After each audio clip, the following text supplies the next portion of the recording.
प्रवेश कर रहे हैं।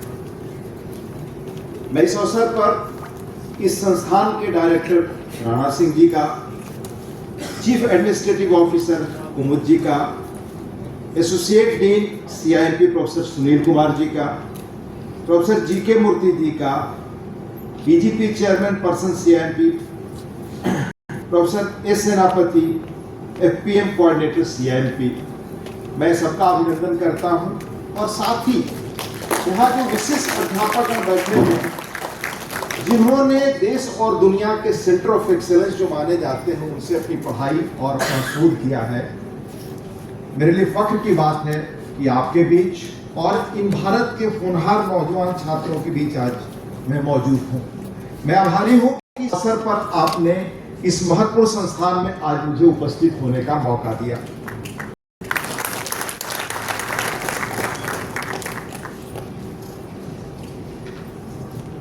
यह इस गौरवमयी संस्था का 14वां कन्वोकेशन है।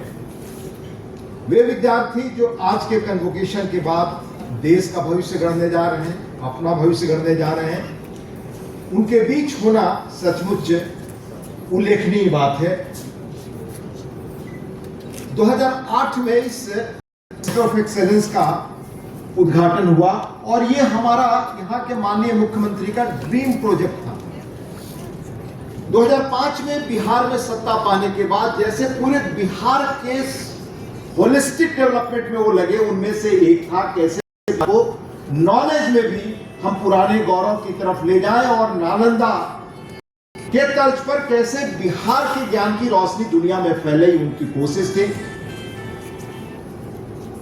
बहुत कम समय में इस संस्था ने पूरे देश और दुनिया में जो अपनी पहचान बनाई है उसके लिए मैं आप सबको बहुत बधाई देता हूं।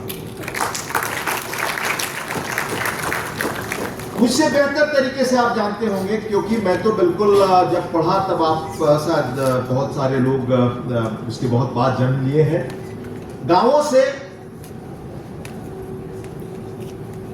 सेंटर ऑफ एक्सेलेंस खासतौर से बिहार और हिंदी इलाके में होते नहीं, और कैसे माननीय मुख्यमंत्री ने एक के बाद एक नई संस्थाएं खड़ी की हैं जो बिहार को पुराना गौरव दे सके। और आप मुझसे ये भी बेहतर जानते हैं कि आज दुनिया में कोई मुल्क, कोई राज्य या खुद आप तभी बाजार में, समाज में, अपनी नौकरी में अपनी कामयाबी हासिल कर सकते हैं, अपनी जगह कायम रख सकते हैं अगर आपके अंदर इनोवेशन, रिसर्च और कुछ नया कर पाने की क्षमता है। नीतीश जी के इसी सपने के तहत हमने सांसद बनने के बाद अपने सांसद फंड का उपयोग महज सेंटर ऑफ एक्सेलेंस कैसे खड़े हो सके उनके लिए किया। और कल ही शाम में बहुत पहले टर्म में जो मैंने राशि दी थी MP-NET के तहत, उसके तहत IIT पटना में centre for earthquake engineering research, जो अपने ढंग का देश का अनूठा संस्थान है, जिसका लैब वर्ल्ड क्लास लैब बना, centre for endangered languages studies, ये 2 केंद्रों के लिए फाइनेंस किया था, जिसका लोकार्पण कल हुआ।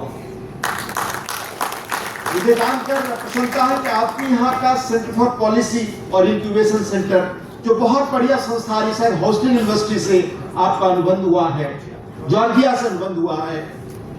ऐसी संस्थाएं ही देश और दुनिया को दिशा देंगी। उसमें भी मेरा जो संभव सहयोग रहा मैंने किया। उसके पहले बिहार में नदी अध्ययन केंद्र बने। आपके बगल में आर्यभट्ट विश्वविद्यालय में मैंने रिवर स्टडी सेंटर के लिए फाइनेंस किया। मकसद यह था कि बिहार नदियों का प्रदेश है, नदियों के आंकड़े, नदियों के तथ्य, नदियों के बारे में जानकारी हमारे पास नहीं, कैसे नदियां जब धारा बदलती है तो गांव के गांव खत्म होते हैं, वो डाटा, वो जानकारी कहीं कुछ नहीं। उस तरह का अध्ययन केंद्र बने इसके लिए। और एक और मैंने मगध विश्वविद्यालय में आर्टिफिशियल इंटेलिजेंस के लिए मैंने उस प्रोजेक्ट को फाइनेंस किया। मकसद यही था कि आदरणीय नीतीश जी जैसा चाहते हैं कि सारे केंद्र रिसर्च और इनोवेशन के सेंटर बने, अपने काम और उपलब्धियों से नालंदा की तरह ये पुनः राज्य गौरव प्राप्त करे और देश और दुनिया के लोग पढ़ने यहाँ आए।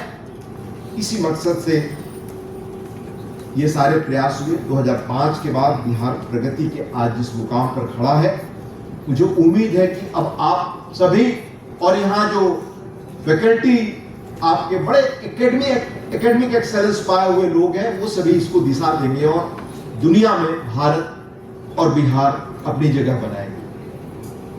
मैं अब उन लोगों के लिए कुछ कहना चाहूंगा जो आज डिग्री पा रहे हैं कि आज आप एक नई दुनिया में प्रवेश कर रहे हैं। और मैं बहुत दिनों तक, मुझे याद रहा,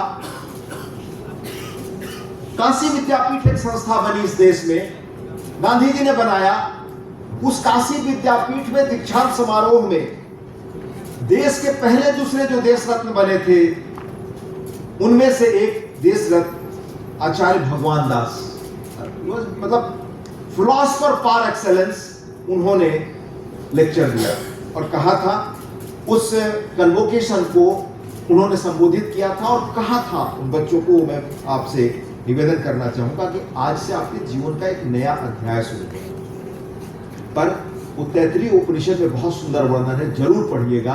मैं तो आग्रह करता हूं अपने यहाँ जो दुनिया के दूसरे देशों में बड़े उल्लेखनीय कन्वोकेशन स्पीचेज हैं, पढ़ते हैं लोग, स्पीचेज पढ़ते हैं, पर आप कभी भगवान दास का और तैत्तिरीय उपनिषद का वो अंश निकाल कर पढ़ें। उससे बेहतर मैं दुनिया में कोई कन्वोकेशन एड्रेस कम से कम मैंने नहीं पढ़ा। कहता है कि आपके जीवन में एक नया अध्याय शुरू हो रहा है, पर कभी पढ़ना और लिखना और सीखना बंद न करें। फिर कहते हैं कि इस जीवन के नए अध्याय में आप किन किन चीजों को गौर करें, वो बताते हैं। संस्कृत का बहुत सुंदर श्लोक है उसमें कि इस छात्र भाव को, यानी जो यहां छात्र के रूप में आपने सीखा, उसको आजीवन बनाए रखना चाहिए। यह जीवन भर अगर आप किसी तरह सीखने की प्रवृत्ति बनाए रखेंगे, तभी आप जीवन में कामयाबी पाएंगे। उसमें जो ऋचाएं हैं, कहता है कि ऋतम च स्वाध्याय प्रवचने, यानी स्वाध्याय करें। सत्यम च स्वाध्याय प्रवचने, ऐसे सत्य का, तप का, ज्ञान का, शिक्षण का, संयम का, शांति का, करुणा का, अतिथि से सत्कार का, और अध्यापकों से मिलने का, लगातार उनसे चीजों को समझने का, और अध्यापकों की बातों से असहमत है तो उनसे सुंदर संवाद करके अपनी बात रखने का आत्मविश्वास विकसित करें। यही आज कन्वोकेशन के दिन कम से कम आपको याद रखना चाहिए और आज की दुनिया के लिए और याद रखना चाहिए। जब मैं बंबई टाइम्स ऑफ इंडिया में आपकी उम्र का था काम करने के लिए गया, तो वहां एक पुस्तक मैंने पढ़ी, उसकी स्मृति आज तक रहती है, फ्यूचर्स ऑफ एल्विन टॉफलर। उस फ्यूचर्स ऑफ में वो उस वक्त के किसी जाने माने एडुकेशनिस्ट को कोट करते हो, कहते हैं कि 21st सेंचुरी का लिटरेट कौन होगा।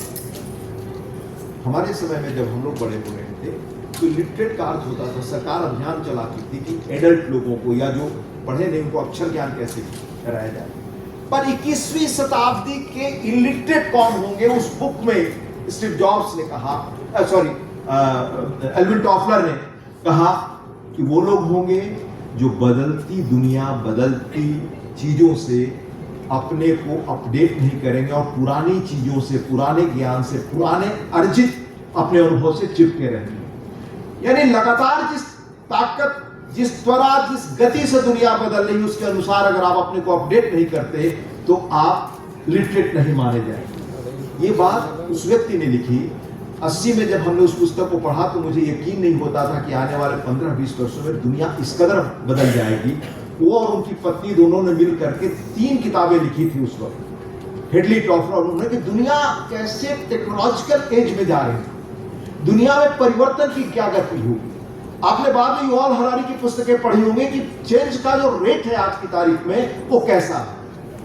आज कोई टेक्नोलॉजी आती है, 6 महीना 4 महीने बाद इट्स आउटडेटेड, कोई नई चीज आती।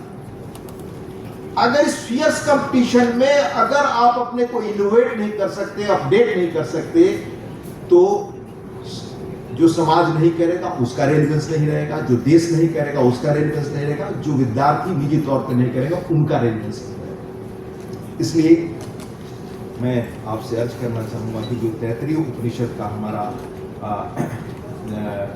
वाक्य है, उसको हम लोग कैसे याद रखें और कैसे उससे सीखें। ये कैसा दौर है। अभी मैं 5-7 दिनों पहले बेंगलोर था एक